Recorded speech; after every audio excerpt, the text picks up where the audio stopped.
with that, let me introduce Chad Williams, who will introduce himself and carry on for the third year.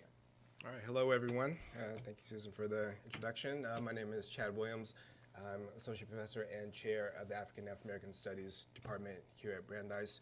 I'm really pleased to say that I had a little helping hand in the keynote speakers for 2014. I was having some conversations with the Ethics Center Director, Dan Terrace, I believe sometime in the either spring or summer of the previous year, and we've been talking about ways that my department, AAAS, could collaborate with the Ethics Center, specifically around our annual Ruth First Memorial Lecture. This is a lecture that AAAS sponsors annually in honor of Ruth First, who was a Jewish South African anti-apartheid activist who was assassinated in 1982 after being exiled from South Africa. She was actually killed by a parcel bomb in Mozambique. So the Ruth First lecture was endowed in my department in 1985 and dedicated to exposing and educating the Brandeis community about the history of Jewish activists in the anti-apartheid struggle.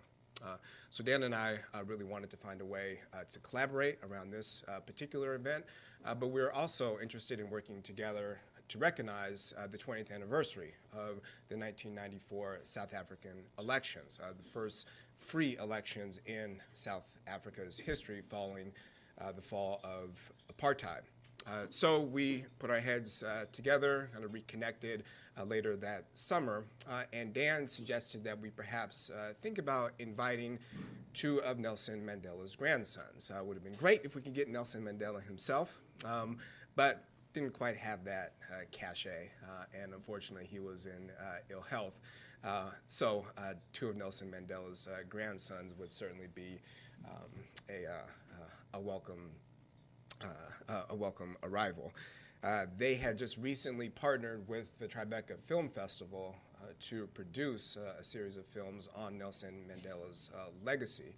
So thinking about the type of work that they were doing, the type of creative interactions that they were developing between young people in South Africa, in other African countries, and in the United States, we thought that they would be an ideal fit for DEIS Impact. We also began to learn more about the very important work that they were doing in their organization, Africa Rising, a nonprofit organization that Kwaku and Ndaba Mandela founded in 2009, which is committed to promoting a modern, positive vision of Africa, but also working with various organizations, both on the African continent and in other countries, to develop programs, to promote initiatives, and to demonstrate that African peoples are indeed a modern people who are making significant contributions to 21st century society. Nelson Mandela very sadly passed away in December of 2013. There were some concerns that perhaps we would have to think about, two different keynote speakers, but Kwaku and Ndaba very generously agreed to maintain their commitment. One of the things that really struck with me as we approached their keynote was this very powerful intersection between history, between the Mandela legacy and the present, and how we think about the Mandela legacy in the larger context of how we think about Africa, its history, but also its present and its future. Kwaku and Ndaba very brilliantly touched upon these very themes in various ways. Kwaku was much more specific in his remarks about the work of social justice, connecting it to the work of the Africa Rising Foundation, but also inspiring Brandeis students to think about what it means to be an activist, what it means to be a social justice activist, and the type of sacrifices that you have to make, both personally as well as professionally when you engage in this type of work. Indaba, he took a little different approach in his comments. He was a little bit more fiery, we might say. He began his remarks by stating very clearly what constituted discrimination and the various forms of discrimination that existed throughout the world, and specifically how the various stereotypes and misconceptions around African peoples themselves constituted a form of discrimination. But he also connected his comments to the Mandela Legacy. And this is where I'd like to show the clip from his remarks, which I think are very powerful and also very poignant. This is Africa Rising. We talk about the Mandela Legacy. This is the Mandela Legacy. A man who fought and gave up his life for freedom. For freedom, not just for black people, but so people in his country can all be free and unite and have equal opportunities to go to school, and not just reduce black people to being laborers. Black people are not just the best athletes. Black people can become scientists, lawyers, attorneys, accountants, and so have you. So I was very touched once when I brought over yet another American artist to meet our grandfather.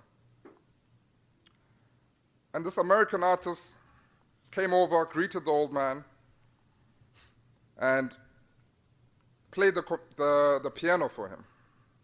As soon as he started playing the piano, my grandfather opened up the newspapers and had no interest whatsoever.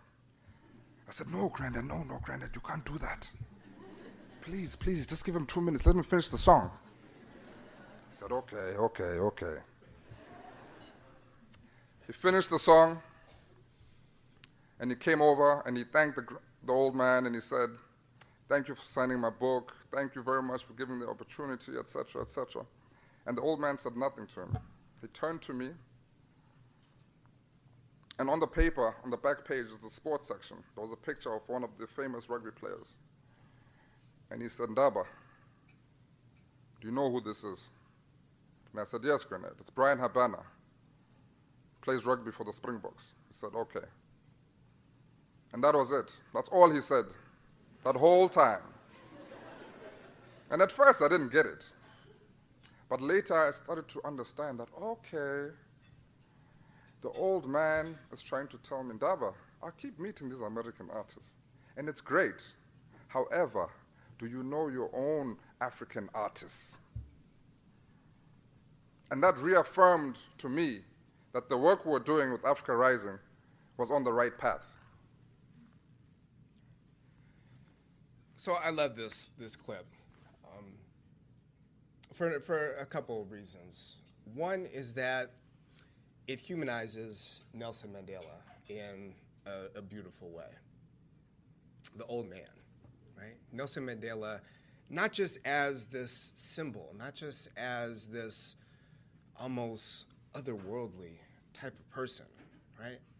Nelson Mandela as a grandfather, as someone who read the newspaper, as someone who gave his grandson a hard time. Right? I think that's very important, especially when we think about our heroes, when we think about the people who we associate as being at the forefront of struggles for freedom and equality. Sometimes we put them on a pedestal, sometimes we romanticize them in ways that take away their humanity. Nelson Mandela was all of those things. He was a true freedom fighter, but he was also a human being, a very complex human being, which is important to recognize, and something that I certainly keep in mind in terms of how we think about history and histories of struggle. This clip was also important in terms of the Mandela legacy in reminding us that Nelson Mandela was a fierce freedom fighter for African peoples. That yes, he was committed to equality and justice for all people. But first and foremost, he was committed to freedom and equality for his people, for the people of South Africa, and for African peoples on the continent and throughout the diaspora more broadly. Oftentimes, Nelson Mandela is sanitized as being a figure who was not radical. Nelson Mandela was indeed very radical. It's important to keep that history in mind. And part of his radicalism was a radical commitment to the freedom of African peoples throughout the world. So I'm glad that theme comes through in this clip.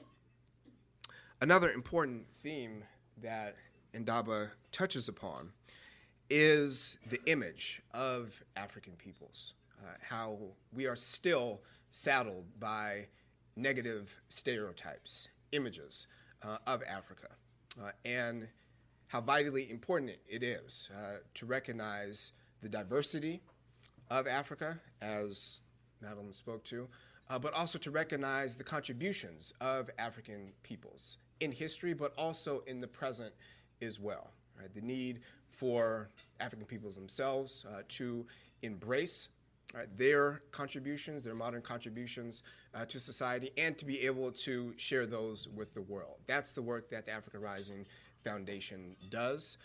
That's what Kwaku and Indaba shared with the Brandeis community. And I think, especially today, it is vitally important for us to not forget about Africa, because I believe that is a very real risk. It's important to remember that the future of this world is, in many respects, dependent on the contributions that African peoples will continue to make. Thank you.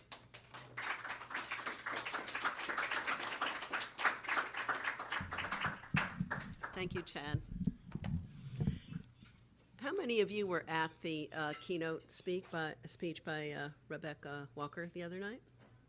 So you'll remember, she quoted Bell Hooks, one of my favorites, and it was about this piece of furniture. As we're all coming up and taking our turn, does anybody remember what she called it? Bell Hooks calls this anybody? Patriarchal pulpit. So we're taking it back with great diversity here. But I wanted to share, just by way of reflecting on what Chad had to say, another quote from Bell Hooks on hope and the power of disbelief. And it goes like this. And I always think of the Mandelas in South Africa in this quote. She said, "We must disbelieve in the permanence of the way things are in order to believe in our ability to change them." So thank you so much for bringing us up to date on that.